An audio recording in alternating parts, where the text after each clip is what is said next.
అందరికీ ఈరోజు egg fry ఎలా చేయాలో చూసేయండి. అయితే రెగ్యులర్గా ఎగ్ ఫ్రై కాకుండా ఇలా ఎల్లుల్లి మరియు జీలకర్ర, కొంచెం కారం మరియు సాల్ట్ వేసేసుకొని మిక్స్ చేసుకోవాలి.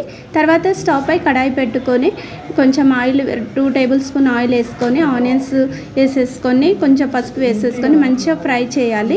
ఇది ఫ్రై అయినాక మనం ఇందాక మిక్స్ చేసుకున్న పౌడర్ను కూడా దీంట్లో వేసేసుకోవాలి. ఇది మంచిగా మనకు పచ్చివాసన వెల్లుల్లి మొత్తం పచ్చివాసన పోయే వరకు మనం ఫ్రై చేసుకున్న తర్వాత దీంట్లో నేనైతే 5 ఎగ్స్ వేసాను. దీంట్లో కొంచెం ఆయిల్ ఎక్కువనే పడుతుందండి.